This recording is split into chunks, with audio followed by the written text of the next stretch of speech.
படிக்கவே இல்லைன்னா இல்லப்பா படிக்கவே இல்லப்பா இல்லை. இல்ல name the T before you hang it வாங்க. இத வேற இத 40 வருஷமா கேக்குறேன் ஏவினா. நீ நானு ஆமா அது நீ சொன்ன உடனே ஞாபகத்துக்கு வருது. பெருந்தலைவர் எல்லாம் சொல்லிருக்கான். சுரேஷ் காகிள்ஸ் எல்லாம் கூட பெருசா போட்டிருக்காரு இப்போ ஜம்முன்னு. அவரு ஹேண்ட்ஸம் யங் மேன் பாரு. ஆமா அது சரி.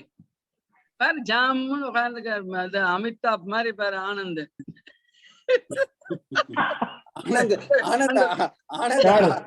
ஆனந்த் அடுத்த ஹேண்ட்ஸம் பர்சன். ஆமா ஆமா. They all don't age. They don't age psychologically மட்டும் இல்ல, physically also. பல வருஷமா பார்த்துட்டு இருக்கேன் விஎன் சார் அப்படியே இருக்காரு. நான் சொல்றது பிசிக்கலா தான் சொல்றேன். பிசிக்கலா சொல்லிட்டான் மாத்திட்டான். அப்பா 11வது AV 11வது if you give permission we'll start on time.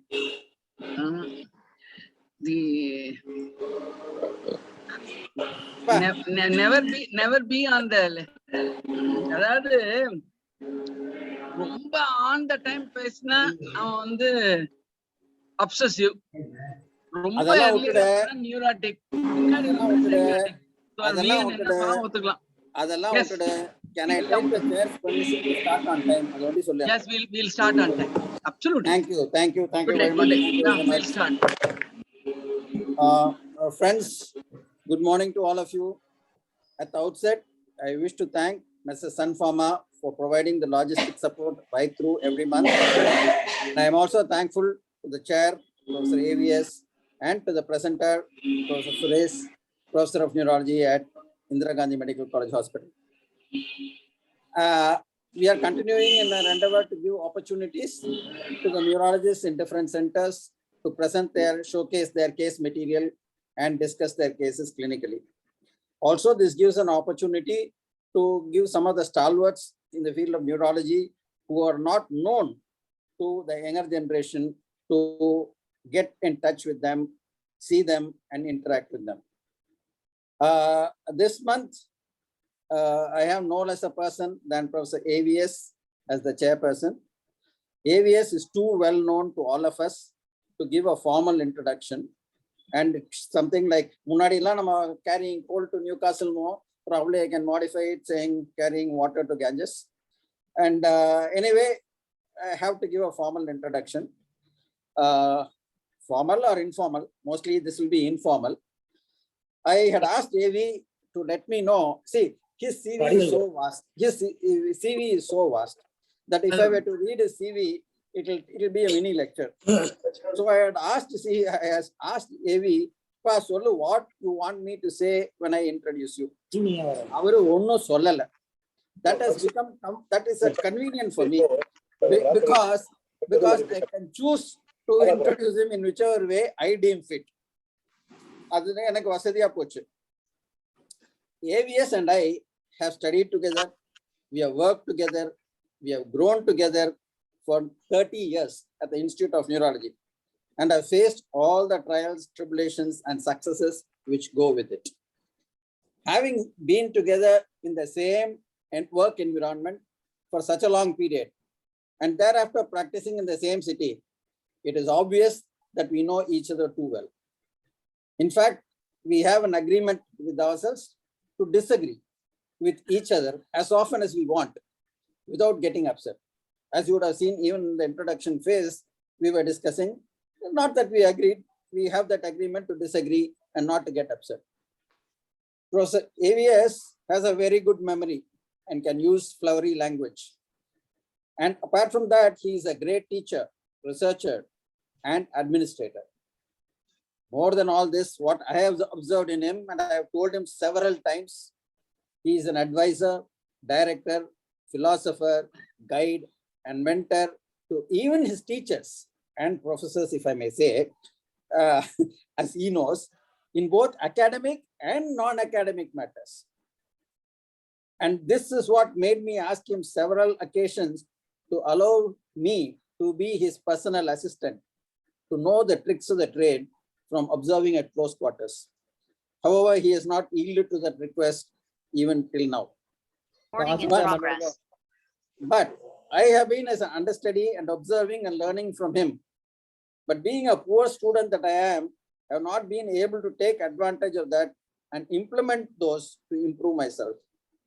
He is a wicketkeeper with a safe pair of gloves, not only in cricket, but in real life also. I wish him well. And over to my friend AV now to chair the session. AV, you can continue the discussions and chair and close. It's all up to you now.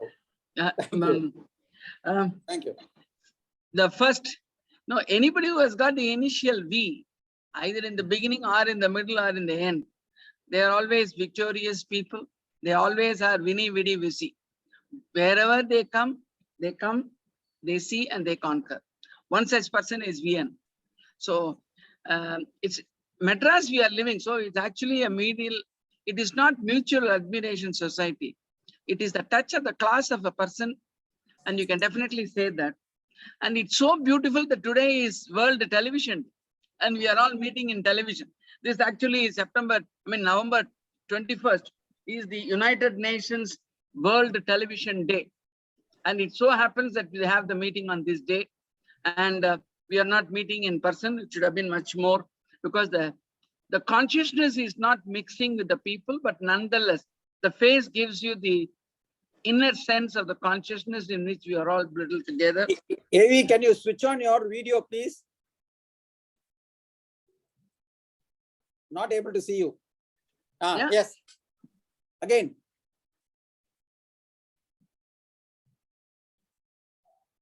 Yeah, Yes. it's just going. Yeah. Flashes and goes. Yeah, I think so. Fine. Now, okay. Now, this being a television day, so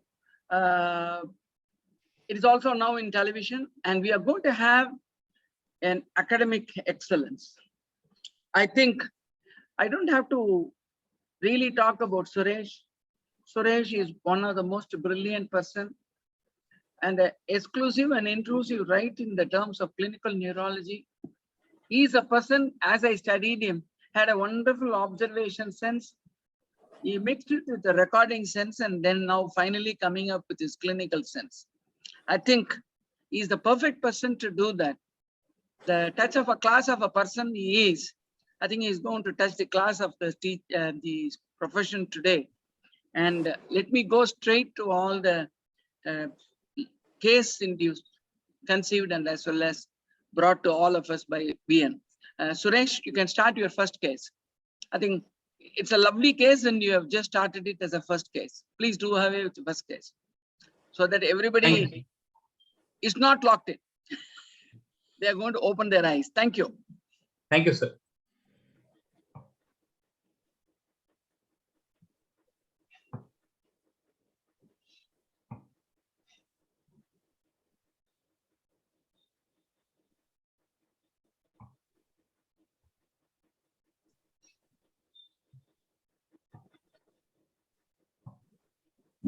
Am I audible, sir? Yeah, Yes, very clear. please. Yes. Sir, good morning, sir. Morning, sir. So I would like to present the first case, sir, now. Yeah. The first case is unlocking a locked-in state from Department of Neurology, Indira Gandhi Government General Hospital and Postgraduate Institute, Pondicherry. This is a 40-year-old gentleman with history of mood disorder. He came to our emergency department with difficulty in using his left upper limb and lower limb since yesterday night. And he also developed left lower limb weakness since today morning. He's a binge drinker and his wife said he had been drinking for the past 2 weeks, afternoon as well as night with decreased food intake. On examination, he had left upper limb and lower limb weakness. A CT scan was done, which was normal. His blood pressure was 140/90 and his pulse rate was around 80 per minute. His lab parameters, including electrolytes, were normal except for raised liver enzymes. A working diagnosis of anterior circulation stroke was made. He was started on antiplatelets and atorvastatins.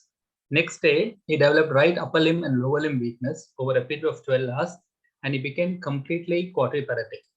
On examination, he was able to comprehend, but his horizontal gaze was impaired with preserved vertical eye movements.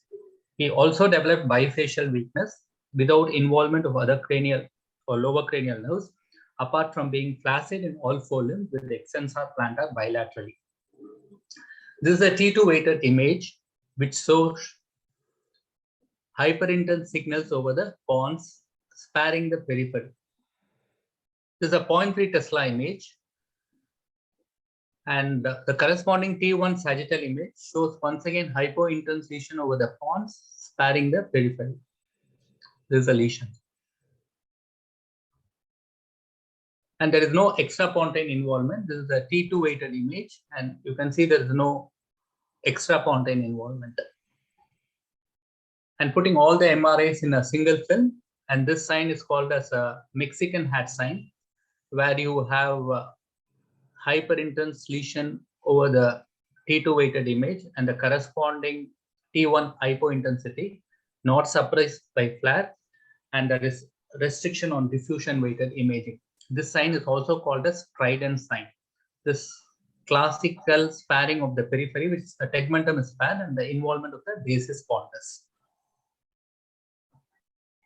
And this is a patient, the video of the patient.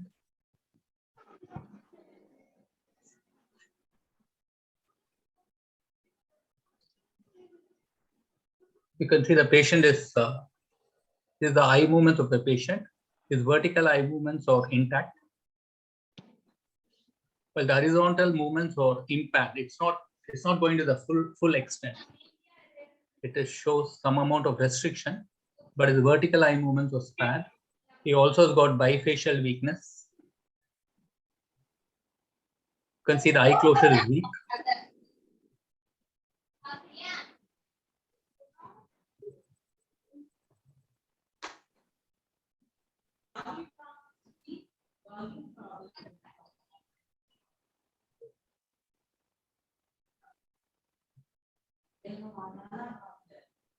And is completely quadriparetic. It's not able to move both the right upper limb as well as the left upper limb.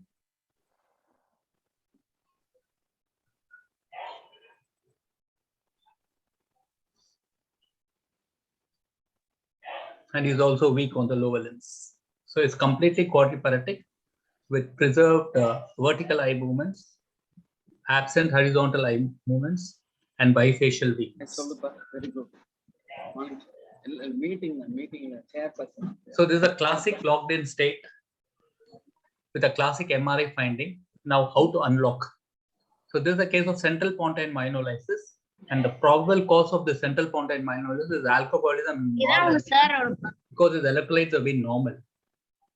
And we searched literature and it said no treatment, and it also showed that few patients improved with immunoglobulins and locking. So we went again and gave the patient immunoglobulins, and the pathophysiology being the basis pondus is the greatest admixture of gray and white matter, and hence dysmyelination, a non-inflammatory demyelination is called as dysmyelination, occurs in basis pondus. And remyelination and simultaneously stopping production of the myelinotoxic antibodies are done by IVIG, and that is the mechanism by which IVIG is helpful in central pontine myelinolysis. So this is how we improved.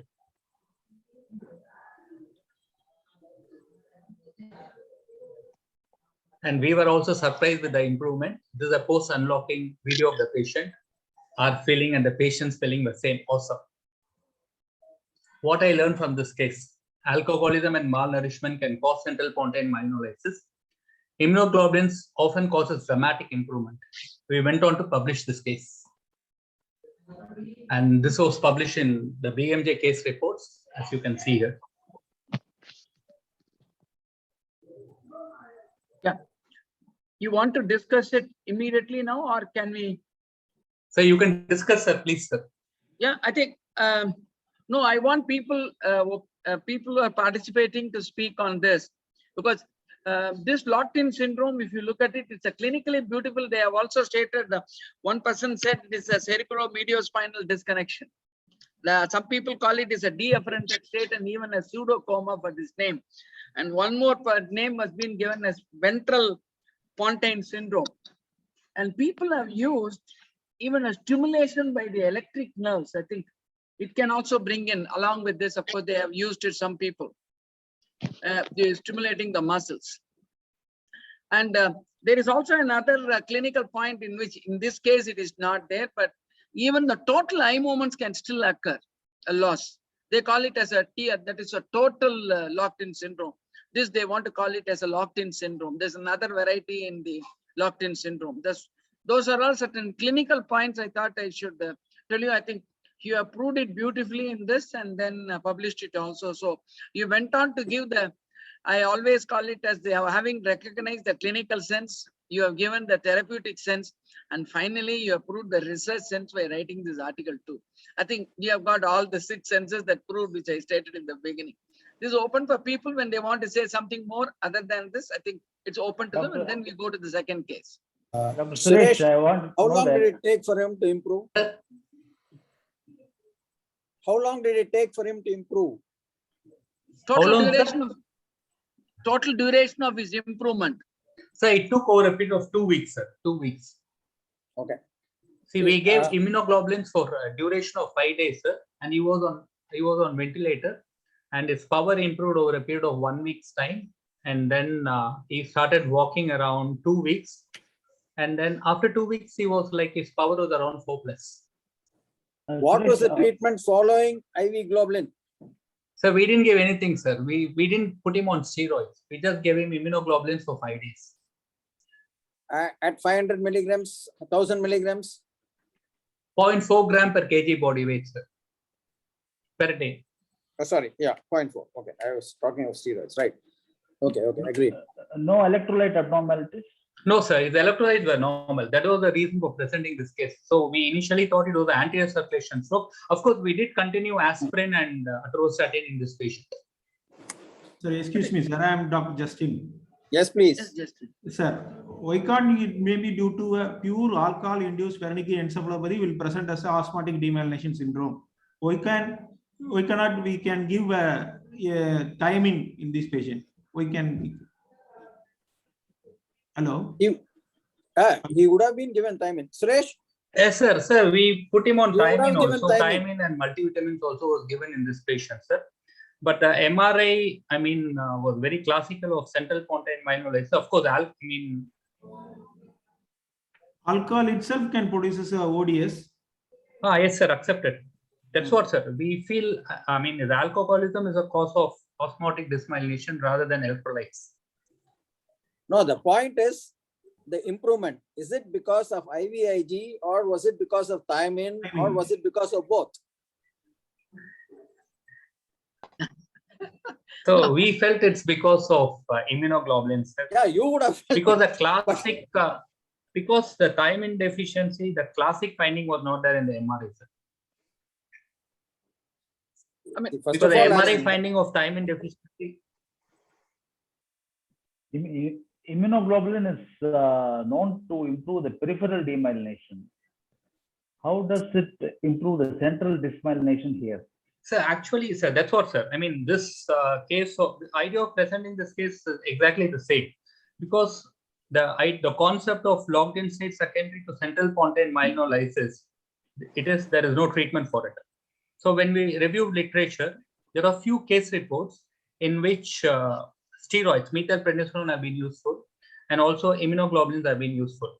So in this patient, we thought immunoglobulins will try, because this patient, we didn't want to give methylprednisolone because he had underlying mood disorder. So we took methylprednisolone out of equation, and we thought we'll give IVIG based on the literature search. There is no prescribed treatment that for central pontine myelinolysis we have to give IVIG. It's based on literature search, and few case reports have been reported, and based on that we gave, sir. yeah. When you look into the case history, Plum and Pastner gave this name in 1966. If you look at it, and the second point is there are 4 people who have written these articles. I agree with you. Anand raised a very important point, whether it's central pontine myelin, central pontine myelin, how is it involved? But people have now got with the HIV encephalitis once again. The immunoglobulin profile has helped some people. There was a heated debate in the peripheral demyelination of Guillain-Barré syndrome. between the central and the peripheral etiology. People did pick up the peripheral and central and the improvement in the immunoglobulin, and the discussion got closed in the farmer discussion. So by using this thiamine level, I think it's very difficult to measure, but if you have done that, then you can just find an answer to this particular point. And that could have clinched the immunoglobulin role more than the thiamine role in the improvement. But when you look into the case records of locked-in syndrome, it is a stimulation of the muscles, and as well as the intent physical therapy per se. They have shown improvement in some cases, including the stimulating the muscles. There they have not demonstrated the CPM. I think it's a lovely case where you have demonstrated this. And answering to the point that the immunoglobulin effect on the central myelin is being now definitely recognized, and you can use it. It is something like an inflammatory response which is being used in the headache, which includes the central part. So I think it's worthwhile. It's a beautiful case, lovely brought out and proved. And even now, I think you can go ahead and then have the thiamine level estimated in him periodically. Okay. And if he stops alcohol. Some more comments, Sevi, if you permit. Yeah, sure. Right. The clinical Patient is on presentation is antipsychotics also. the locked Hey, state is the a- volume is low, Vian. Pancho, you can Yeah, just. okay. Yeah. The clinical presentation of the locked-in state is a deferented state. It's an efferented, and when all movements, eye movements are lost, it can be a deafferented state, which is called as an akinetic mute. This is a clinical distinction. The whole spine. Okay, that part, of course, CTS is already highlighted. Now, coming to the treatment, Suresh, we had this discussion some time ago in this forum itself about the treatment for pontine myelinolysis as well as extrapontine myelinolysis, Electrolytes check பண்ணிக்கங்க. and it was கிட்ட clearance வாங்கிடுங்க. Anand, can you mute yourself, please? Just shoot table full start பண்ணிக்கங்க. No, Anand, I think he's not, he's answering to his phone call. I know, After he that, can mute himself. he might not be listening to us now because he's on the line. Sorry. Okay. Suresh, so Yes, we sir. had this discussion some time ago in another case regarding treatment for Okay. pontine myelinolysis as well as extrapontine myelinolysis. And that's what Justin was referring to. Now, the point is several treatments have been tried. Particularly, we do see this quite a number of times in patients on dialysis. And they come up with metabolic syndromes and with osmotic demyelination pictures on MRI. There has not been a consistent improvement with any treatment, as has been highlighted, as you have also highlighted. And the treatment varies, steroids, IVIG, but no consistent treatment. And at least 50% of them do improve spontaneously over a period of time. It may take sometimes even 2 months to 3 months, but they improve.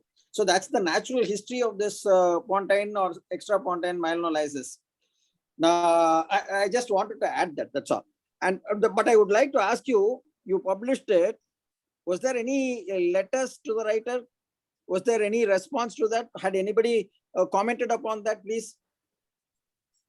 I got an email from Poland, sir. From where? Poland. I got an email from Poland. By her name was Mrs. Paul or something. She Okay. had sent an email to me asking about treatment for central pontine myelinolysis for a mother, and Oh. she had told me that not from the editor, this from the patient's daughter actually, asking for treatment, how IVIG is useful for this patient. Okay. And she told she's locked in for 6 months and without no improvement, and in Poland they're not given any treatment. So Yes. she wanted my ideas. Okay. What happened? So I told after 6 months it may not be useful. That's what I replied. Okay, thank you. But one interesting thing that has come through now in the research in 2006, their researchers have successfully tested a neural interface and allowed some locked-in patient to operate the web browser. They were able to see this. These are all coming into this picture of NMES, that is the neuromuscular activation, and probably that might also aid in, not in this case, you have done it beautifully after 2 weeks, but if it persists longer, these are all the methods that have been used. And they have also allowed the technique that allows the locked-in patients to communicate also via sniffing. That's another interesting story of a sniffing process in which these are all experimental procedures, and hence it has to be seen to be believed that it is true or not. So it's good. We have had a good discussion, and we go to the second case. Time is 2 hours, isn't it, Vivian? 2 hours including 2 hours, discussion. okay. So we have time. We have enough time. Okay, fine. Anybody wants to have adding, you can just add it as a comment after the 3 cases. Or we'll go to the second case, a case of encephalitis. Yes, Suresh. Okay. Am I audible, sir? Yeah, it's Yes, very please. clear. Sir, I would like to travel with this case actually. So I met him 3-4 times. This gentleman is around 62 years, and my first meeting was in my OPD. And he came to me and told me, sir, I have giddiness, I have palpitations, I'm very fearful, I'm very anxious. Sometimes I also feel grossly unsteady. I did neurological examination on him and it was normal. We also did cardiac evaluation because of his palpitations and our autonomic systems, and it included a Holter too, and it was normal. We did a blood investigations which included a thyroid profile, it was normal. We did a CT vein, carotid vertebral Doppler, it was normal. We counseled him and gave him clonazepam. He was an assistant engineer. He was also working in GH. I was convinced it was anxiety, but when the patient went, he said to me, sir, I was not all right. The duration of we these had- symptoms, Suresh, the duration of these symptoms. Sir? The duration of these symptoms. Sir, at that particular point, he told me it was there for 1 week's time, sir. 1 week time. Thank you. My second meeting with him was unfortunately in our intensive care unit. He was in a post-ictal state. The patient had a seizure 2 hours before and was already loaded with phenytoin. Lab parameters showed serum sodium of 118, and his other investigations and including liver functions tests, urea, creatinine, hemoglobin were normal. And we did a MRI this time, it was normal. His sodium was corrected and he was drowsy for a day and became fully conscious, alert and ambulant at 48 hours. And EEG again, was how- done at that Suresh, time, it was normal. Suresh, sorry. And again, how many days after the first meeting was the second meeting? So this is after 3 weeks, sir. 3 weeks Okay. later, he was 3 admitted. weeks later. Okay. Thank you. That's important. Okay. The patient forced a discharge and I felt he was very jittery and anxious. The gentleman insisted on going home and he said, sir, my MRI is normal, so I'm normal too. He even admonished his wife who wanted to communicate something to us. So this was our second meeting, which was there for 2 days as his inpatient also, and then he went home. We met again after 3 weeks. This is after, first 1 week duration, and then 3 weeks he had a first seizure, and then he became all right and went home. And now once again, after 3 to 4 weeks, he came back again. And reason for meeting again was seizures. And this time his sodium was 116, and it was promptly treated. His wife stated, sir, for the past 3 weeks, he has become very rigid. He developed mood swings, memory disturbance in the form of forgetfulness, and at times he also had naming difficulties, sir. After his sodium correction, he became conscious and alert. We tried to do lobar functions on him, and these were the assessment which we could able to find on him. His attention was very poor at times, and he had defective set shifting and some impairment in goal-oriented activities also. He had good registration but poor recall. His visual-spatial abilities were poor, but his calculation and clock drawing was just adequate. And now we were able to try to, clear the conundrum. He had recurrent hyponatremia, and he also had seizures 2 times, cognitive involvement in few domains. And so he had so many clues to autoimmune encephalitis was thought of, and probably of limbic encephalitis. So we went ahead and did MRI and CSF panel on him. And he was LG1 antibody positive in serum as well as CSF. CSF showed raised proteins and 12 cells, out of which 10 were lymphocytes. There were no oligoconal glands. His chest X-ray PA was normal, serum calcium was normal, ANA was negative, and his thyroid profile, we did again, it was normal. And we did a TPO antibody also, it was normal. And this is his second MRI. And you can see this MRI, he has T2 hyperintense lesion here. There's a flare image. You can see this area, it's little hyperintense.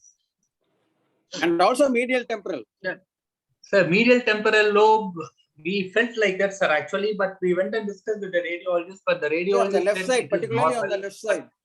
Yeah, that's the area.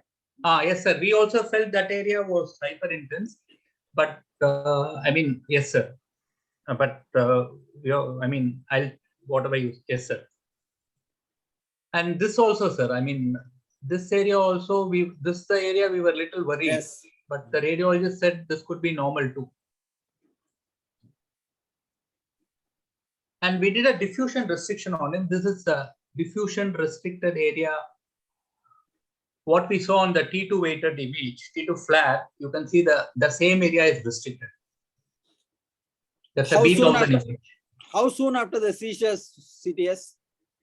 So this is, I mean, from his disease onset, this MRI was done on the 7th week, sir. The first we did a CT scan, which was normal. No. The second time when he had seizures and came in, how soon was this? This is this- after 48 Is hours, this sir. a This is post-ictal 48 hours. phenomena? Is this a post-ictal phenomena? Sir? Is this the post-ictal change? Sir, could be, sir. Could be, sir. You nailed it right in front, sir. You finished it, sir. Could be, sir. Post-ictal too. That would be rationalized. Another detail wanted was how much was the CSF protein? It was elevated, but how much was it? Sir, The How much was CSF the- proteins, how much? protein was 85, sir.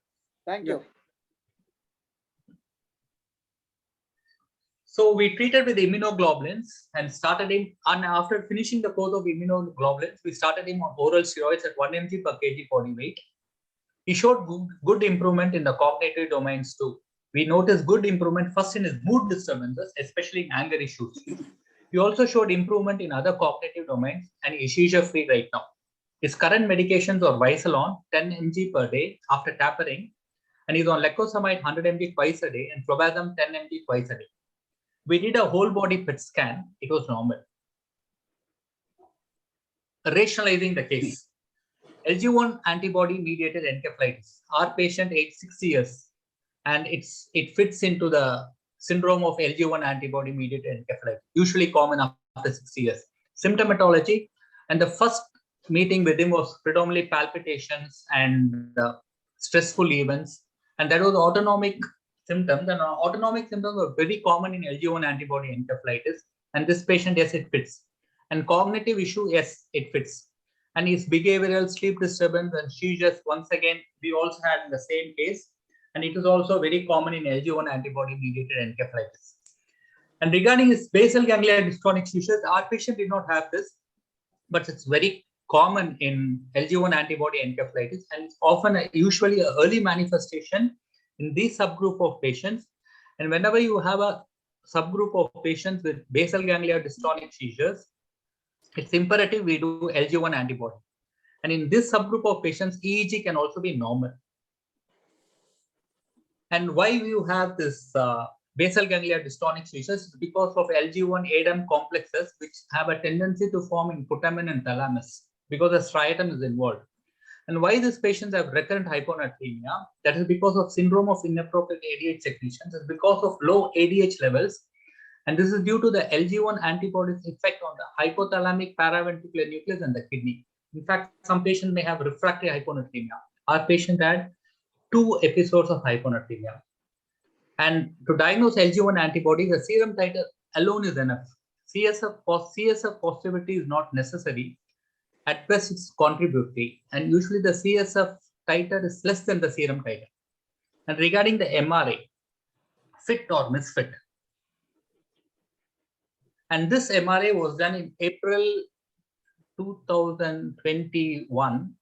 This was after 1.5 months of the second MRA. And this is a coronal cuts, flare, it's normal. And this area, which he had hyperintensity last time, and now it's normal. And there's no diffusion restriction in the corresponding area also. And role of MRI in LG1 autoimmune encephalitis. Usual areas involved are insula, temporal lobes, hippocampus, and basal ganglia. Basal ganglia lesions can subsequently become T1 hyperintense due to hypoxic damage. First MRI being normal, 30% of patients with LG1 antibodies can be normal. Second MRI, parietal hyperintensity with diffusion restriction. Third MRI done, it's not 2 months, actually 6 to 7 weeks later, it was normal. MRI contributes, confuses, or both, and it's for experts discussion.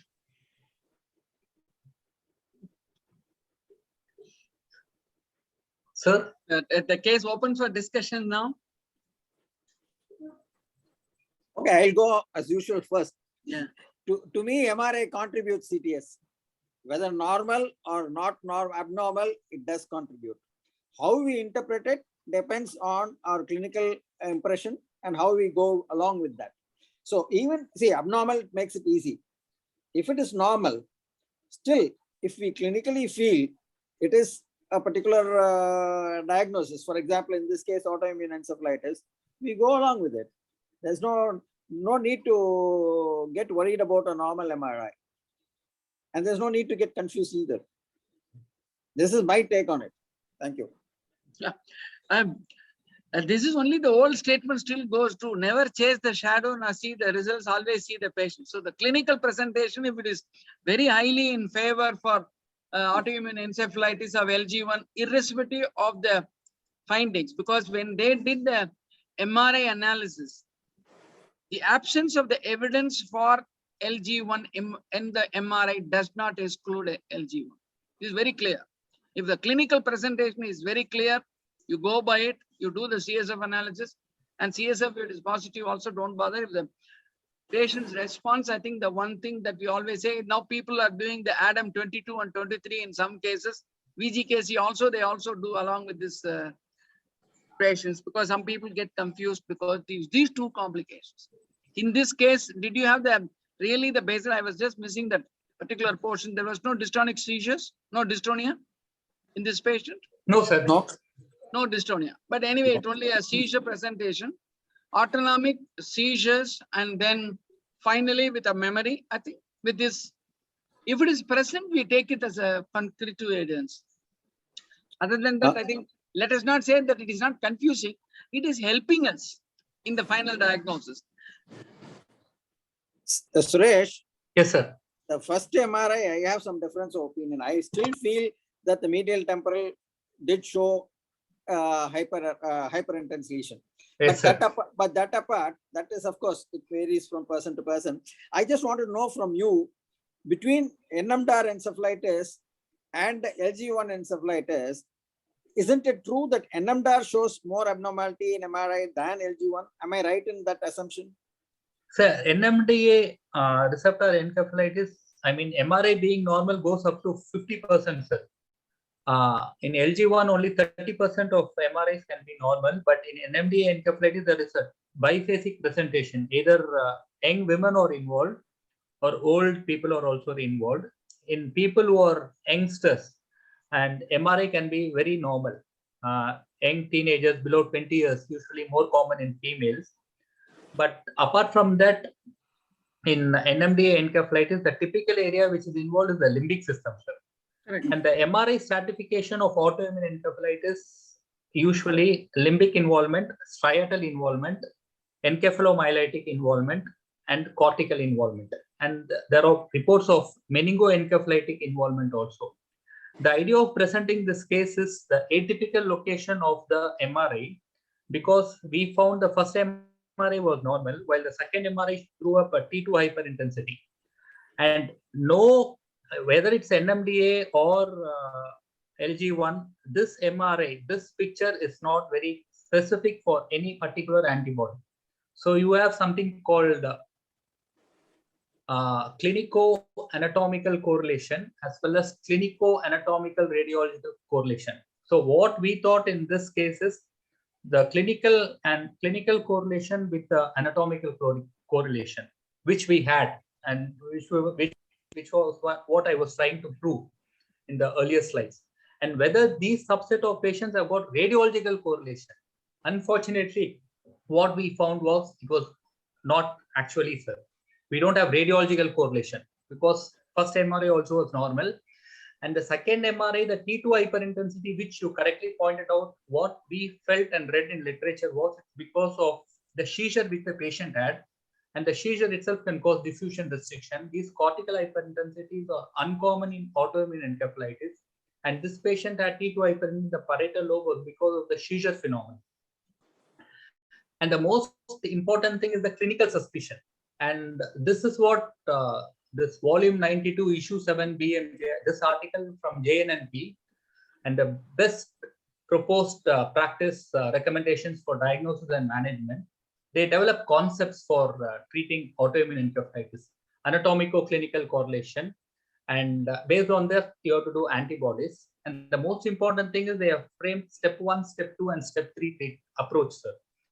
The first step is to confirm focal or multifocal brain involvement, and this can be done by brain MRI bar EEG, as well as they also say you can do a brain PET scan. Your brain MRI and EEG is normal, and the brain PET can say flow studies, and if you have a occipitoparietal hypoperfusion or whether there is a limbic hypoperfusion. Based on that, you can differentiate whether it's LG1 or NMDA encephalitis. And if all three is normal and you still suspect it is autoimmune encephalitis, we have to go ahead with autoantibody profile, which can be done in CSF and serum. And we have to do this by confirming the inflammatory etiology in the appropriate clinical setting. That is, like in this patient, the profile evolving over a period of 4 weeks, over a period of 2 months, or over a period of 3 months. And we have to rule out competing possibilities like HSV encephalitis, neurosarcoidosis, and CJD also has to be ruled out, sir. Often in patients with CJD, LG1 also will be very high. So it's important to rule out CJD also. And the step 3 is to screen for associated neoplasm, in which we can do a whole body PET scan, sir. Actually, you can also do the antibodies, and one for lung, one for testis in male, and as well as the other one, you can also do that. They, as a matter of routine, they wanted to do it, Q, MAC, and then NMDA receptor antibody. And once you do this, it will also help you for, because the first original description was Brierley in 60, if you look at it. And at that time, the paper came with 3 cases of L1. But later they found that there was a malignancy associated with it. So that's why you are nicely pointed out that the malignancy should be excluded by doing a CT PET. Nowadays, they believe that between the CT PET and the MRI PET, which has come now into vogue, that is also got a better clarity than the CT PET. That requires a informed discussion, and then we have to see which one is better, CT MRI or CT PET or MRI PET. You have an answer for that? You read the between the CT and the MRI PET with regard to screening for malignancy of the whole body? So according to the guidelines, it is whole body PET scan. That's the whole body. Fine. No, between the CT and MRI, whole body PET scan. CT PET. See, CT PET. CT PET. No, MRI PET, they're not discussing. Okay. Suresh, I'd like to interrupt one thing. In CJD, we find cortical ribboning in the MRI. Cortical ribbon thickening of the MRI will be seen in CJD, which is not seen in your case. Sir? Cortical ribboning. No, that is for the CJD. No, sir. CJD. No, this is, yes, only brought it as a differential diagnosis of CJD. In this case, of course, yes.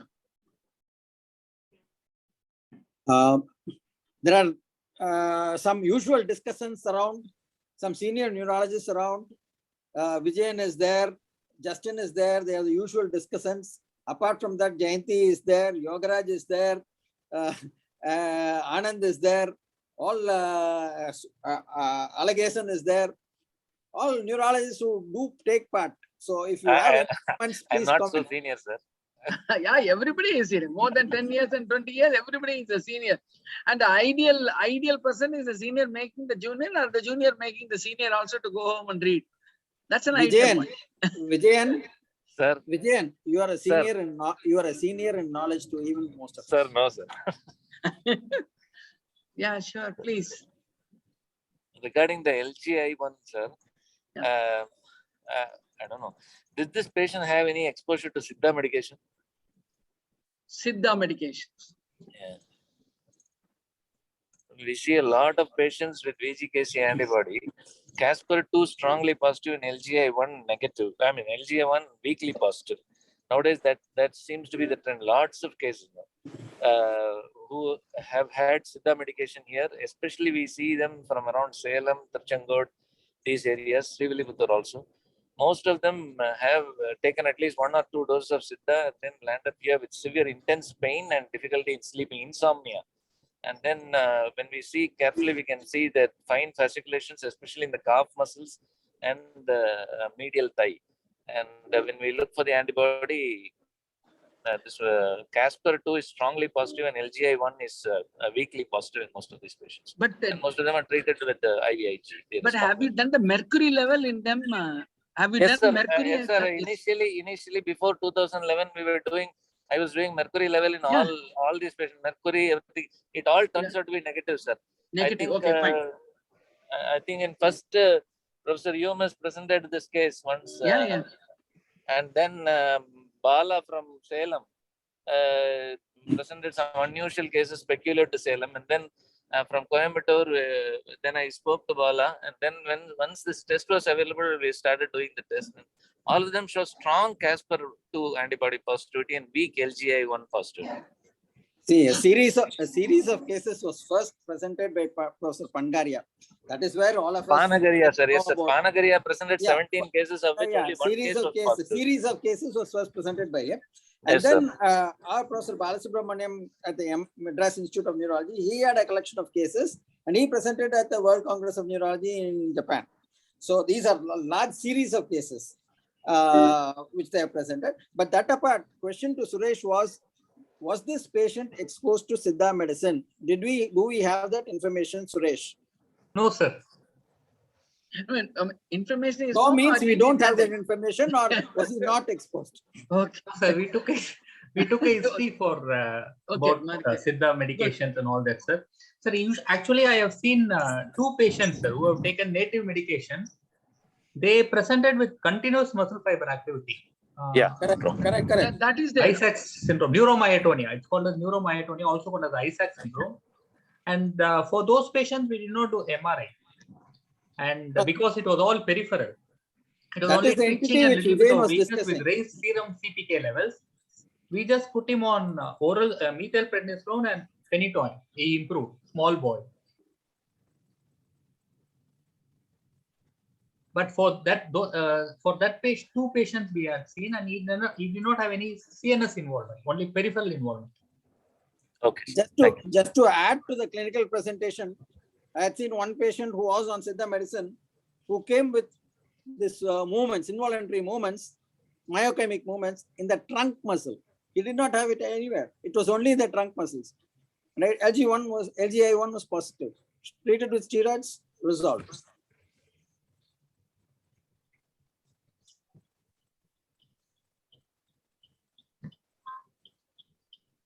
Any discussion on this? I think we go to the Can last. I read out the slide, sir? Yeah, Yeah, sure. please. Please. In the absence of antibodies, MRI can be diagnostic only if bilateral limbic involvement and if viral markers are negative. This is based on the 2006 Grass et al. Clinical criteria. All other MRI patterns, striatal, diencephalic, brainstem, meningoencephalitis, encephalomyelitis, these are all different MRI patterns which are encountered in autoimmune encephalitis. All this only support the diagnosis. So MRI for a change is not diagnostic in autoimmune encephalitis. Only antibody positivity will give definitive diagnosis. And that too in LG1 antibody, it's imperative we also think of CJD. In our patient, seizure could have caused the T2 lesion, which subsequently resolved.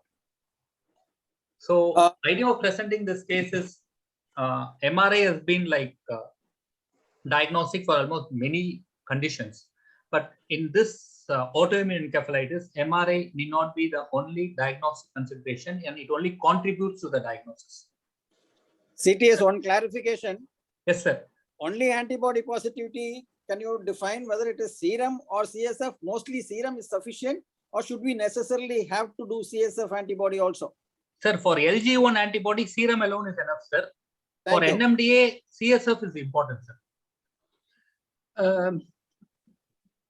What he used a very cryptic statement by saying that MRI is usually useful for the diagnosis. There is a tendency for people to fall back on the shadows.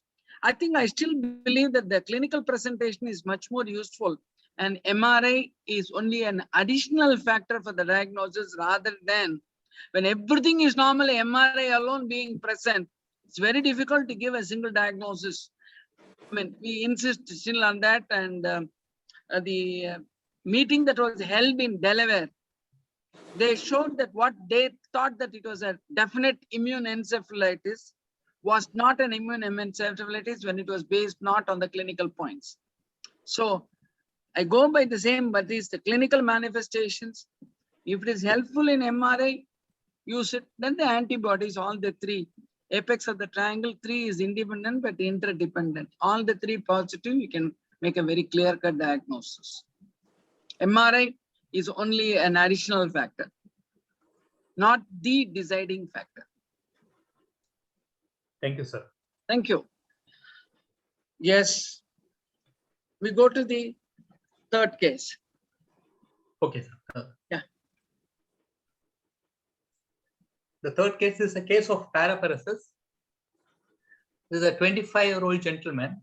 He presented with lower limb weakness, both lower limb weakness, which evolved over a period of 1 week. He also complained of bladder symptoms and constipation. His bladder symptoms were in the form of urgency, hesitancy, and precipitancy. Along with this, he also had a band-like feeling over his upper abdomen. On examination, he had distal weakness of upper limbs and paraparesis of both lower limbs with a power of 3/5 and a sensory blunting below D5, and brisk knee and ankle jerk with extensor plantar bilaterally. A provisional diagnosis of cervical myelopathy was made, though clinically presented with paraparesis. And on clinical examination, we found distal hand grip weakness. So taking everything in account, we made a provisional diagnosis of cervical myelopathy was made, and MRI was done. And this is the first MRI of the patient. And you can see the lesion here. And this is surrounded by hyperintensity extending over till the cervix C7 segment, and it also coming up to T10. And these are the contrast image. You can see the ovoid lesion. And these are the dimensions with 0.91 and into 1.44 centimeters, both horizontal as well as in the vertical direction. And this is simultaneously you have a right apical tuberculosis. So this, we made a diagnosis of intramedullary tuberculoma and pulmonary tuberculosis. Now how to treat? So this is how we treated this patient. We gave steroids initially for the first 14 days, and ATT we started after 2 weeks because of the gross edema he had in the MRI. Patient had a good recovery in few weeks. His bladder, his power improved to 4+, and he started walking well. Bladder and bowel symptoms recovered also. A follow-up MRI was done at 2nd month and also 6th month. And this MRI was done at the 2nd month. You can see the size of the lesion has regressed, and the edema too. The edema which was extending up to C7 as well as coming down to the D4 level, the edema is totally improved. And this is the lesion, and you can see it's like the lesion is, I mean, contrast enhancing lesion, and the dimensions have come down dramatically. At 6 months, his chest X-ray also showed radiological resolution. We continued ATT for 9 months. The patient achieved radiological and clinical resolution at 6 months itself. We gave steroids for 45 days. Dose This of is the MRI we steroid. did after Sorry, 6 months. Suresh, what was the dose of steroids that you used? Sir, 1 mg per kg body weight, sir. So totally how much you gave in that patient weight? The first 15 days we gave at 1 mg per kg body weight, sir. And after that, we started him on ATT after 15 Fine. days. And 1 mg per kg body weight was continued for another 5 days. After 20 days, we started tapering, sir.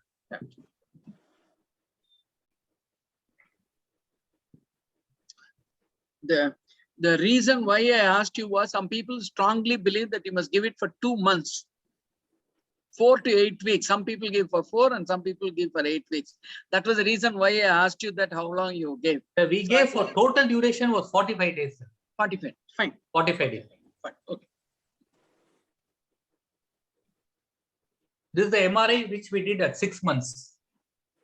So this showed complete resolution.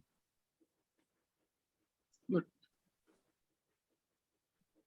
And we went on to publish this case in Asian Journal of Neurosurgery as a rare case of intramedullary tuberculoma, complete resolution of a medical treatment. And we also discussed the role of MRI in the diagnosis and follow-up. And the manuscript of this was corrected by Professor V.N. Sir, and Dr. Priya also corrected this for me. I would like to thank both of them. And regarding the treatment, whether the treatment is medical or surgical. So medical is supposed to be the mainstay of treatment for intramedullary tuberculoma, which we did. And I would like to have discussion on this, sir, actually. Do brain tuberculomas and spinal tuberculomas respond differently for treatment? This is only for tuberculomas, brain tuberculomas and spinal tuberculomas, not pot spine. We had 3 spinal tuberculomas, 2 neurosurgery ward, and 1 we had this patient. And all these patients responded to ATT. We have in our department around 30 brain tuberculomas, out of which radiological resolution happened only in 18 cases, while rest seems to be resistant. And for some people, we have given 2 years of ATT also. And I would like to have discussion on 2 things actually, whether brain tuberculomas and spinal tuberculomas respond differently to treatment, differently to ATT, and whether how long we have to give for treatment resistant or patients who don't have radiological resolution. And some patients do not have radiological resolution and they still have edema, but they don't have seizures. And some patients have radiological resolution and subsequently they have only seizures. And I would like to have experts discussion on this, sir. Paper opens for discussion now. Was the CSF done, sir, in this patient? Sir, no, sir, we didn't do CSF, sir. Okay, and then was this one done sputum AFB? Sir, he had pulmonary tuberculosis. Sir, we did sputum for AFP, sir, but it was negative. Was the gene expert done? But or it was ESR negative? was very high, sir. ESR was very high. Was the gene expert done? No. Sir? Was the gene expert done? Sir? Was the gene expert done? No, sir, we didn't do, sir. We didn't do. Because that patient was actually a poor patient. So okay, we were not able to do many tests outside. Okay, sir. The only thing is, I don't know whether spinal tuberculomas and brain tuberculomas differ differently to treatment, but I only know that every tuberculoma differs differently in every person, depending upon the person, to treatment with ATT. Okay. And the duration, regarding the duration, sir, you are right, it's 2 years. And once at the end of 2 years, you don't see a radiological resolution, then you stop ATT, that's all. What you did was right. Yeah. Okay. Suresh, can Yes, I, with permission from chair, Yeah. can I say Yeah. some comments? First of all, this person had pulmonary tuberculosis and spinal tuberculosis. Yes, sir. To me, the way you are treated, giving steroids for 15 days and then starting the anti-tuberculosis treatment may be acceptable for the spinal tuberculosis. But having shown pulmonary tuberculosis, I would hesitate, or probably I would not have waited that long with steroids alone and then started the anti-tuberculosis treatment. What I would have done is I would have concurrently started anti-tuberculosis treatment and steroids. The dose of steroids, of course, differs with different people. 1 milligram per kg body weight, acceptable, yes, or 1.5 milligram per kg body weight could have been started. But in this patient, I would have started with both concurrently. 1. 2, the point regarding the duration, it's not the resolution of the tuberculoma which matters. This has been time and again said and published. It's the stipulated duration for CNS tuberculoma, CNS tuberculosis, whether it's tuberculous meningitis or tuberculomas, either in the brain or in the spinal cord, is 1 year. 3 months of 4 drugs and 9 months of 2 drugs. That's the standard recommendation by the British Council. Thwaite, who is the expert with handling tuberculosis in Vietnam. Okay, that said, now whether the treatment response differs between spinal and brain tuberculosis. First, we have seen enough number of brain tuberculomas, but we do not see that much of intramedullary tuberculomas, though all of us would have probably had an experience. And as far as the 4 cases I can recall, or 5 cases I can recall, all of them responded to anti-tuberculosis treatment. And I don't think any of them needed surgery. And I don't think even the neurosurgeons go ahead with the surgery before trying to find out what happens with medical treatment. Now, regarding the brain tuberculomas, of course, it is common knowledge that all brain tuberculomas do not resolve, and many a brain tuberculoma leaves behind a residue, and this residue can be a calcification or a little larger lesion, and they might give rise to symptoms on and off. But in spite of their giving rise to symptoms, it does not mean that there is active tuberculosis going on and that the treatment needs to be continued. Vijayan and you said 2 years, but if you can refer, now almost several papers have said that the resolution is not the end point for anti-tuberculosis treatment, and regular anti-tuberculosis treatment has been given for 1 year. That is sufficient. Of course, if the lesions do not show any resolution, then it is a different matter. Then in that case, the patient has to be operated and seen whether it is a tuberculoma at all. And anyway, the histopathology has to be established in such cases. But otherwise, one need not wait for complete resolution. Many times it may take even 3 years. We have seen patients who have contrast lesions even up to 3 years. So it does not warrant medication for that long a time. 1 year is the standard duration of treatment, and that has been published also. That would be my comment. Thank you. Now, the interesting thing was the cerebral tuberculosis, especially Professor Kalyanaraman's paper, when they did not respond to anti-tuberculosis treatment, when they did the biopsy, and then they started, once they break the blood-brain barrier, then they started improving to the anti-tuberculosis drugs in the central. Now, there are few cases when you are treating the central tuberculomas, especially brain, people develop due to allergic, that is the immune response outside the central nervous system tuberculosis. I mean, you should be very careful when you're treating both spinal tuberculomas or central tuberculomas. Have a watch over the patient whether he is developing a tuberculoma in other sites. In this patient, he's already had a tuberculosis of the lung, because people usually have tuberculosis of the gland or tuberculosis of the lung. So you must watch for the development of the tuberculosis or and the other areas other than the nervous axis.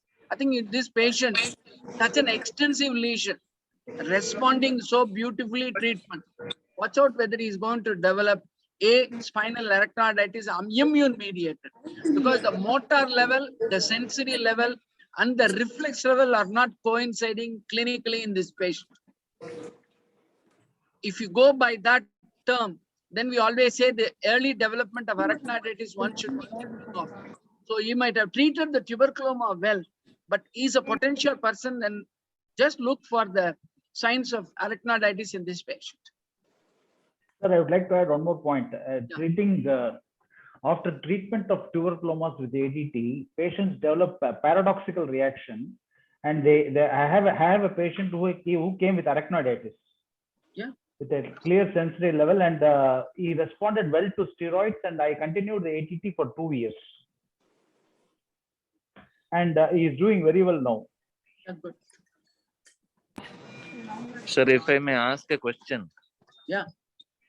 And this is to Professor VN, sir. Since you Hmm. mentioned, sir, Yes, go ahead. sir, since you mentioned Thwaites, sir, Yes. what is the fourth drug, sir? INH, rifampicin, pyrazinamide is fine. What is the fourth drug, sir? Fourth drugs would be one of the quinolones.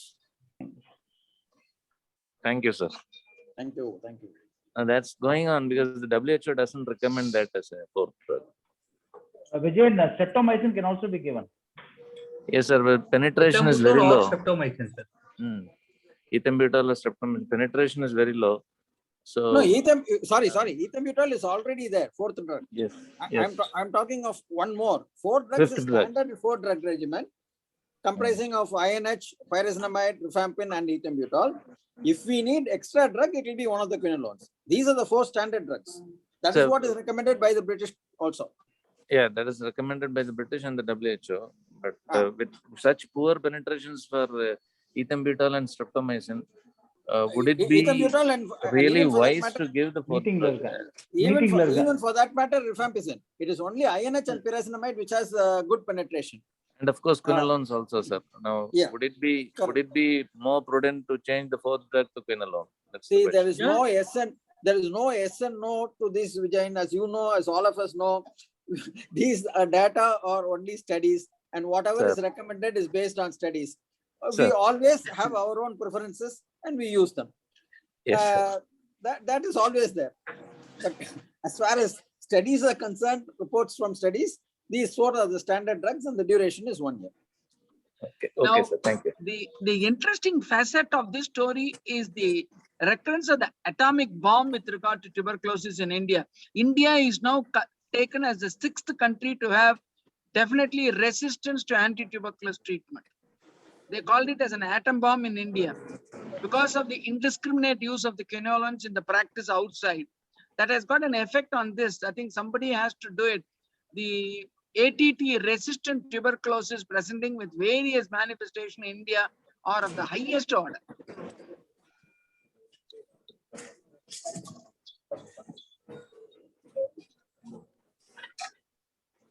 So, any more tuberculosis? Good, VN? Yes, sir. As you please, sir. You are the boss. I think, yeah, I think, Whatever the boss says. we Suresh, go with it. Suresh, I thought I will ask you for the practice pearls today from the 3 cases. It doesn't matter. You are the person who presented it, beautifully done, lovely executed. I think you touched on the first clinical sense, your radiological sense, and finally the therapeutic sense. I wanted to give the golden words from you. What are the 3 points? Essential points. I'll not say 3. You just discuss it. That's enough. That's a summing up by you. I give you that. Sir, I have one more slide to sum up, sir. Yeah, please. Can I use it, sir? Yeah. The discussion, it should be next. Yeah, good. Excellent. Suresh, Yes, sir. you have another 45 minutes. You can use 10 slides if you want. Sir, actually, sir, in this patient, sir, we didn't want to give ATT, simultaneously with steroids because of actually, sir, one of the sirs told because of the paradoxical response as well as the reconstitution syndrome, sir. Because we have a couple of patients who we started on steroids and they went to do very badly, actually. They had aggravation of neurological signs. So we thought we'll give steroids first for 2 weeks and then takes time. And then we thought we'll put him on ATT. And that was the rationalization. And regarding the duration of treatment, whether it's 6 months, 9 months, 12 months, or 18 months, or 2 years, and the current recommendation depends upon the clinician. The clinician has to take decisions based on the multiple aspects: the clinical recovery, chest X-ray recovery, radiological recovery.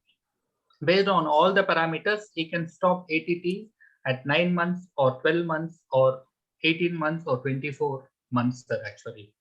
And if there is no radiological resolution after 1 year or 1.5 years, we have to think in terms of multi-drug resistant tuberculosis and tailor treatment accordingly. And as Sir correctly pointed out, we have to do biopsy and then take out the treatment. And the newer drug, lineoloside, and is supposed to be very useful, sir, now. Suresh, can I say something? Yeah, yes, sir. The concern about steroids was because of pulmonary tuberculosis, not about yes, the sir, yes, spinal sir. tuberculosis. Because he had pulmonary tuberculosis, the fear is that that might disseminate with 2 weeks of steroids without anti-tuberculosis treatment. That was the concern. Yes, sir. There is also another concern. But actually, I on was this. scared to give ATT simultaneously, sir, because No, to be that frank, is- sir, actually. Suresh, that's also another difficulty. The central focus in the brain also gets irritated when you give steroids. That was why when people have pulmonary tuberculosis, you open up the central nervous system. Here the patient has got. That is the reason I asked you. So some people go for about 6 months. See. When you look at it, the treatment along with the anti-tuberculosis, which we said you can start, but some people strongly believe that the edematous portion, when it is there, don't give anti-tuberculosis treatment and then start with the steroid followed by anti-tuberculosis. But the main point is the gone focus and the plural focus, everything you have to be very careful. So you have to watch the patient, that's all. It most of them helps. We are just going positive and negative with regard to steroids. The same discussion came in Guillain-Barré syndrome. The same discussion came in the steroids, whether to use it in the encephalitis, and then still the final answer there is also depending on your practical experience. Sir, one more Yes, doubt, sir. sir, if I can ask. Yeah, Some people sure. give, they start INH one day, and after 2 days, they start rifampicin. After another 2 days, they start pyrazinamide, and after another 3-4 days, they start ethambutol. So, your take on it, sir? No, my take is very, very clear. See, that is coming under the instead of evidence-based medicine, you come back to expert-based medicine and then finally experience-based medicine. So the experience-based medicine people will do that. So when you give it fully. It is something like saying Indians always give 50% of the dose. See, this any dose that you give 50%. And then they start glowing, and then the West has also come back to the lower dose now. They were dead against steroids in Duchenne muscular atrophy. Now the current concept is to give the low dose steroids.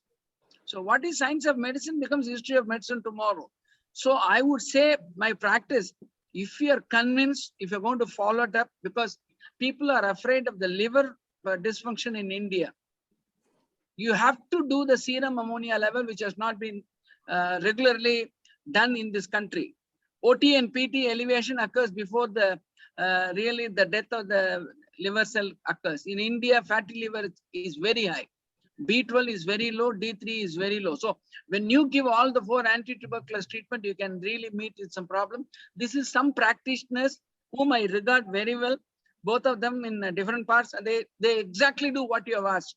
I asked them, is there an evidence-based medicine an article, or when you followed up? He said, you have it with you. That's the answer he gave.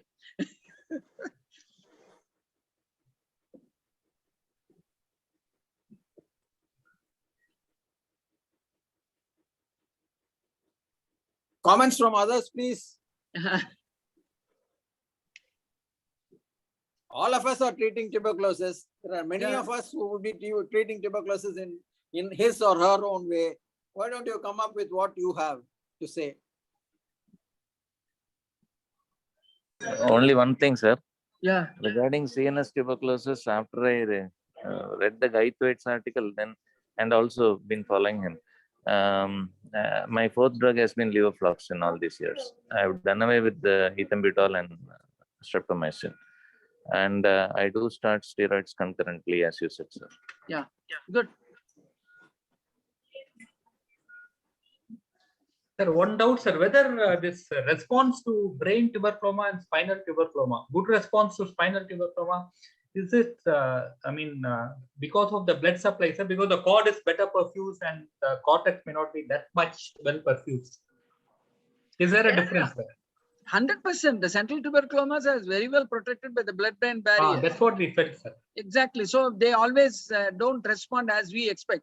That was the reason why when you do the surgery, you are opening up the blood-brain barrier. That was a plausible explanation for the ATT being very active after the biopsy. That was explained by Professor SKR, because that was the first paper which gave a clear clue. But with regard to spinal tuberculomas, we have had at least 3 patients who responded very well with intertuberculoma. But the only problem was demyelination. Watch out for the demyelination, which can be a secondary effect also. Nobody has done central tuberculosis treated beauty. Of course, they wanted to say it as allergic response due to the immune mediator, in which case we have to be very, very careful. I know one patient who is still coming to me.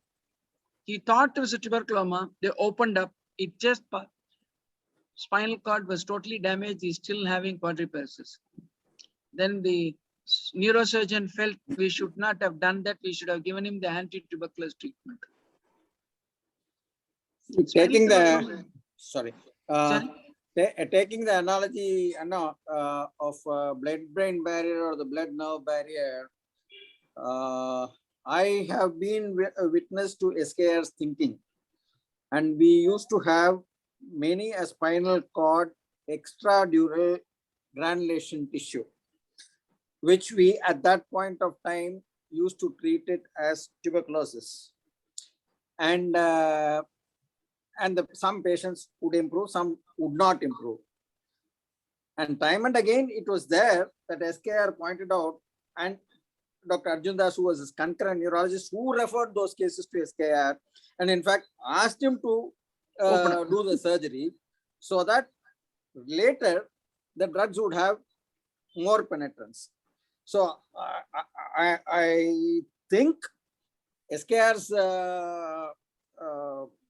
guidance came from the spinal extradural metastasis to say that once the surgery is done, then the drugs penetrate better.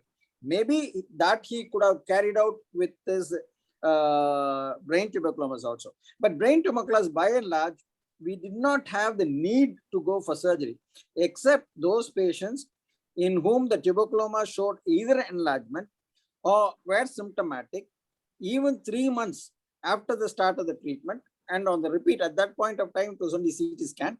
Repeat scan showed no resolution. Only in those cases, he would advise biopsy, subject to correction. Professor Rajeshwari is there? No, he's not. She's not there. She did the PhD in the tuberculoma of the brain. If she had attended, I think she could have given us the knowledge of her.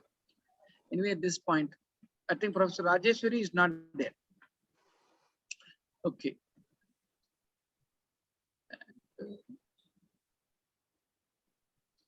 So, any other comments? Justin, Justin Poitara. Yogaraj irundara, Jayanti irundanga, Anusha, I don't know, Anusha Poitala. A lot of people were there. Nadesan sir was there. Started off with 45, now it has come to 29, 26, 45. Anyway. Paranjoti sir irukano, Alagesan irukano. யாருமே இல்ல இன்னும் ஒன்னும் பேசவே இல்லை. Sir, I am here. I am just listening. Mukundar இருக்காரு, யோகராஜ் இருக்காரு, ராமகிருஷ்ணன் இருக்காரு. ஆமா. Silence increases the temporal, especially temporal lobe neuronal connections. That's why you are keeping silent, Paranjoti. Sir, I am here. I am listening. I am listening to the great men giving wonderful suggestions and ideas. Wonderful. Suresh has done a good job. Suresh has done a good job. Really, I have to congratulate him for his wonderful work in a small hospital. Please note, ours is not like a MIN. We are a small hospital. There are a lot of problems in our hospital, in state government. But still, in spite of all the problems existing, Suresh is really doing a good academic work. I must appreciate him. I will definitely help him also in future. We stand behind him to improve further. Thank you, sir. Yes, sir. We thank Paranjoti sir. Paranjoti sir, we thank you for your encouragement and guidance lent to Dr. Suresh. Yes, sir. Thank you very much. Dr. Paranjoti. Yes, sir. Yeah, don't stand behind him. Stand with him and then lift him. No. I have to push him. Now, I was sir's assistant. Sir. No, He's only not- with only He is with not moving Paranjoti. forward. I I can, got to push him. That is No, why no. I'm standing behind. I have No, to no. push him. You want to push him. Okay. And AV, huh? That will AV, be more useful to Yeah. him. That will be more useful to AV. him. yeah, Choluba.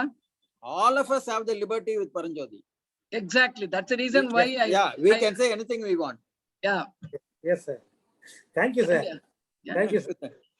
Walking along the Kaveri Paranjoti, I still remember. Yes, sir. Yes. Thank you, Yes, sir. Paranjoti. Thanks a lot, Yes, sir. Paranjoti. Anybody? Yes. Sorry, we digress because anything other than the subject also really increases the interest and inclination and as well as our intelligence. Okay. But there are a lot of AV. Yeah. There are a lot of what should I say, neurologists who are attending, who are keeping silent. You as this forum is to bring out everybody to speak. Exactly. But there are a lot of them not speaking at all. I heard you saying that silence promotes temporal lobe synapses. Is it so? Yeah, it's exactly that is the recent work which they have said every day 20 minutes of silence is mandatory for individuals. Oh, that's different. 20 That's it. minutes of silence. I thought 20 minutes. No, not instead of totally speaking- silent like this for 2 hours. 20 Instead of minutes of speaking- silence. 20 minutes of silence they practice for the school children also. Their mathematical ability is increasing. The neuronal connections they have shown improvement. quite So right. silence should, Yeah, Nonetheless, you are giving rest to the brain. That yeah, is true. exactly. But at the same time, if you don't speak and if you are eternally at rest, Yeah, then what you- will happen to the synapses? No, yeah, exactly. No, then you become Dakshinamurti when you become totally silent. Okay. Okay. Anyway, once again, my real kudos to Suresh. Excellence explicitly expressed in every thought, word, and action of yours today. I really congratulate you. Thank You you. have done extremely well. And after a long time, I'm attending these sessions because of so many reasons happened. But anyway, here afterwards, I'll also join quite efficiently. And thanks to VN, this has been coming. And And, I have one slide, sir. Yeah, sure. Please. So I would like to thank you for Yeah. all my professors and teachers who are here. Yeah. And the credit of this presentation goes to Institute of Neurology and Indira Gandhi Government General Hospital Postgraduate Institute and my teachers. I would like to thank all of them in the order I met. It's not in the form of seniority, in the order I met as persons. First is Professor Geeta Lakshmipati Madam. I met her in Keel Park Medical College itself. She was professor there at that time. Madam taught me a lot of English and she computerized epilepsy department and she also brought transcranial Doppler to Institute of Neurology. And Professor Kamashi Shanbhagav, I met Madam first at MIN and she has a lot of motherly affection. And Professor VN sir, he's a walking encyclopedia of neurology. And next I met love Sir Vishnu. Mutturaj. Sir has a golden heart. Nobody knows that. I mean, sir looks tough, but sir has a golden heart. And Professor AVS sir, I mean, I've never met a person like him. He's a monumental neurologist. Sir will just answer by points. Any case you take to him, he'll give points and he'll give new points right from American Academy of Neurology. And I would have studied for entire day, previous day, but sir will always come up with new points. Sir is a monumental neurologist. And Banu madam, I would like to thank madam for taking every time madam used to take EEG classes and madam is the epileptologist of MIN. And Professor Bala sir, sir was assistant professor at that point of time. He's a work alcoholic and is a very meticulous man. And I would like to thank Professor Arvind sir. Sir is a pakka stress buster. Whenever we are under stress, we used to go to sir. Sir has to take us to Hotel Bugari and buy us yummy biryanis. And Professor Mugundan sir, he was a postgraduate at the time and I studied under him. And sir is very nice. And sir also seems to be tough, but sir is VN and GL sir put together actually. I would like to thank Dr. Saravanan, Dr. Priya, Dr. Karthik, Dr. Balaji, Dr. Mugundan from Kanjipuram, Dr. Vikram Raj, Dr. Chitrambalam, and also Mrs. Amsa. All of these people could have been professors. And Amsa madam is also like a professor only. Anytime you go to her, she'll come with a lot of answers from MIN. I learned a lot from them. And I met Professor G. Arjun Jose when I was in final year. Sir was 80 plus at that point of time. and we presented a case of, I think, Parkinson plus PSP. And his discussion was James Bond, not 7. Sir just sat on the chair and he was 84, and he was so lucid, and we were proud of him. And finally, I met Dr. Paranjori sir. He's a great man at Indira Gandhi Government General Hospital and Postgraduate Institute, and I learned a lot from him. And finally, my neurology team at IGGH and PGA. Thank you, sir. Thank you. And all these presentations, webinars can be accessed from our alumni group, www.minalumnigroup.com, from this weekend onwards. Thank you, sir. Thank you. Thank you, Suresh. Thank you, AVS. Thank you, Paranjori. thank you, Ian. Thank you once Thank again. you, Thank you, sir. Vijayan. Thank you, thank you. Thank all of the Thank you, participants sir. who came. Thank And you. of Thank you, course, sir. Thank you. thanks Sun Pharma as usual. Thank you. Okay. Please continue Thank- your good work, Sun Pharma. Thank you. Thank you. Good day. All the best. Stay safe. Ibrahim, thank you, Pa. Thank you, sir. Thanks, sir. Thank you, Stay sir. safe. Thank you. Thank you, AV. Bye. Thank- See you. See you. Bye, Ian. bye. Bye. Thank you. Thank you. Superb city, sir. Sir, thank you, sir.